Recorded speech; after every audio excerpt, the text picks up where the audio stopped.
Pension വാങ്ങുന്നവരാണ് നിങ്ങളെങ്കിൽ ഈ ഒരു ജനുവരി 1-ാം തീയതി മുതൽ നിങ്ങൾ ശ്രദ്ധിക്കേണ്ട കുറച്ച് കാര്യങ്ങളുണ്ട്.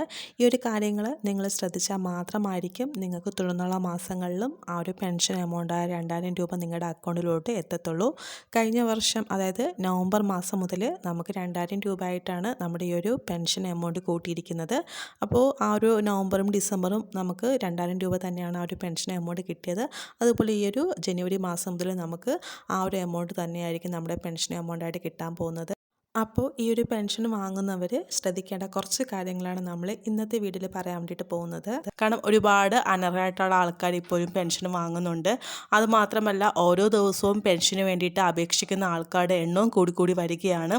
അതുപോലെ തന്നെ പെൻഷൻ്റെ എമൗണ്ട് ഇപ്പോൾ 2000 രൂപയാക്കി വർദ്ധിപ്പിച്ചിട്ടുണ്ട്. അപ്പോൾ അതുകൊണ്ട് തന്നെ ഈ ഒരു പെൻഷൻ തുക അത്രയ്ക്കും വളരെയധികം അർഹരായിട്ടുള്ള ആൾക്കാരിൽ എത്താൻ വേണ്ടിയിട്ടാണ് നമ്മുടെ സർക്കാർ ഇപ്പോൾ നോക്കുന്നത്. അതുകൊണ്ട് അനർഹരായിട്ടുള്ള ആൾക്കാരെയൊക്കെ കണ്ടെത്തിയിട്ട് അവരെ പുറത്താക്കാൻ വേണ്ടിയിട്ട് പോവുകയാണ്. അപ്പോൾ ഇനി തൊട്ടുള്ള മാസങ്ങളിൽ നിങ്ങളുടെ പെൻഷൻ മുടങ്ങാതിരിക്കണമെന്നുണ്ടെങ്കിൽ നിങ്ങൾ ഈ ഒരു പറയുന്ന കാര്യങ്ങളൊക്കെ നിങ്ങൾ ശ്രദ്ധിക്കുക. അതിൽ ഏറ്റവും ആദ്യം നിങ്ങൾ ശ്രദ്ധിക്കേണ്ട കാര്യം, ചിലരോടൊക്കെ, എല്ലാവരോടും അല്ല, ചിലരോടൊക്കെ അവർ വരുമാന സർട്ടിഫിക്കറ്റ് കാണിക്കാൻ വേണ്ടിയിട്ട് പറയുന്നുണ്ട്. അപ്പോൾ അങ്ങനെ പറയുന്ന ആൾക്കാർക്ക് നിങ്ങൾ പറയുന്നവരാണെന്നുണ്ടെങ്കിൽ നിങ്ങൾ കറക്റ്റ് രീതിയിൽ തന്നെ നിങ്ങൾ നിങ്ങളുടെ ആ ഒരു വരുമാന സർട്ടിഫിക്കറ്റ് കാണിക്കുക. കാരണം നിങ്ങളുടെ വരുമാനം 1,00,000 രൂപയ്ക്ക് താഴെയാണെങ്കിൽ മാത്രമായിരിക്കും ഇനി നിങ്ങൾക്ക് തുടർന്നുള്ള മാസങ്ങളിൽ നിങ്ങൾക്ക് പെൻഷൻ എമൗണ്ട് കിട്ടുള്ളൂ. ആ ഒരു കാര്യം ശ്രദ്ധിക്കുക. നിങ്ങളുടെ വാർഷിക വരുമാനം നിങ്ങൾക്ക് 1,00,000-ന് എബോ ആണെന്നുണ്ടെങ്കിൽ ഇനിയുള്ള മാസങ്ങളിൽ നിങ്ങൾക്ക് പെൻഷൻ കിട്ടില്ല.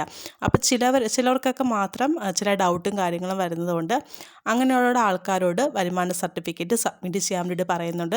അത് നിങ്ങളുടെ പഞ്ചായത്ത് മുഖാന്തരമോ ഇല്ലാന്നുണ്ടെങ്കിൽ നിങ്ങളുടെ വാർഡ് മെമ്പറോ ആരെങ്കിലുമൊക്കെ നിങ്ങളത് അറിയിക്കുന്നതായിരിക്കും. അപ്പോൾ അല്ലാന്നുണ്ടെങ്കിൽ നിങ്ങളുടെ സേവനയുടെ ആ ഒരു വെബ്സൈറ്റ് കയറിയാലും നിങ്ങളുടെ സ്റ്റാറ്റസ് നോക്കുമ്പോൾ ഈ ഒരു വരുമാന സർട്ടിഫിക്കറ്റ് നിങ്ങൾക്ക് സബ്മിറ്റ് ചെയ്യാൻ വേണ്ടിയിട്ട് പറയുന്നുണ്ടെങ്കിൽ നിങ്ങൾക്ക് അക്ഷയ മുഖാന്തരം അല്ലെങ്കിൽ നിങ്ങൾക്ക് കോമൺ സർവീസ് സെൻറ്റർ വഴിയോ നിങ്ങൾക്ക് ഈ ഒരു വരുമാന സർട്ടിഫിക്കറ്റ് നിങ്ങൾക്ക് സബ്മിറ്റ് ചെയ്യാൻ വേണ്ടിയിട്ട് കഴിയുന്നതാണ്. അപ്പോൾ ആ ഒരു കാര്യം നിങ്ങൾ ശ്രദ്ധിക്കുക.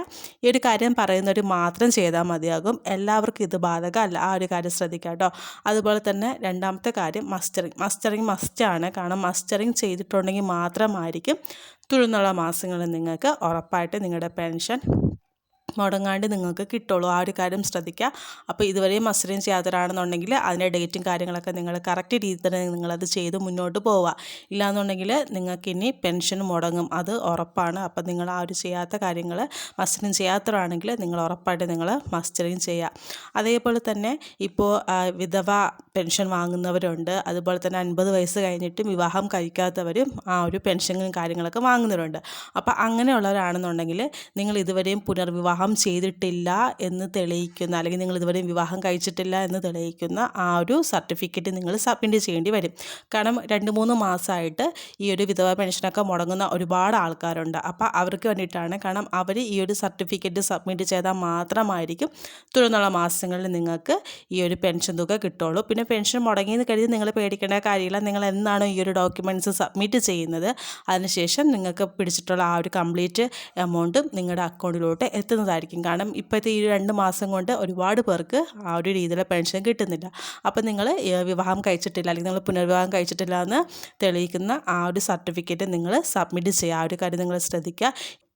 അപ്പോൾ ഈ ഒരു പറഞ്ഞ കാര്യങ്ങളൊക്കെ നിങ്ങൾ പ്രൂവ് ചെയ്തിട്ട് നിങ്ങൾക്ക് ആ ഒരു ഡോക്യുമെൻറ്റ്സും കാര്യങ്ങളും നിങ്ങൾ സബ്മിറ്റ് ചെയ്യുമ്പോൾ അവർ റിവ്യൂ ചെയ്തിട്ട് അത് അവർക്ക് ഓക്കെ ആയിട്ട് വരുമ്പോഴത്തേക്ക് നിങ്ങൾക്ക് ബാക്കിയുള്ള എല്ലാ മാസങ്ങളിലും അല്ലെങ്കിൽ നിങ്ങൾക്ക് പിടിച്ചു വെച്ചിട്ടുള്ള നിങ്ങളുടെ ആ ഒരു പെൻഷൻ എമൗണ്ടൊക്കെ നിങ്ങൾക്ക് മുടങ്ങാണ്ട് കിട്ടുള്ളൂ. ഈ ഒരു കാര്യം നിങ്ങൾ ശ്രദ്ധിക്കുക. ഈ ഒരു കാര്യം നിങ്ങൾ സബ്മിറ്റ് ചെയ്യുന്നത് വരെ നിങ്ങളുടെ പെൻഷൻ മുടങ്ങുന്നതായിരിക്കും.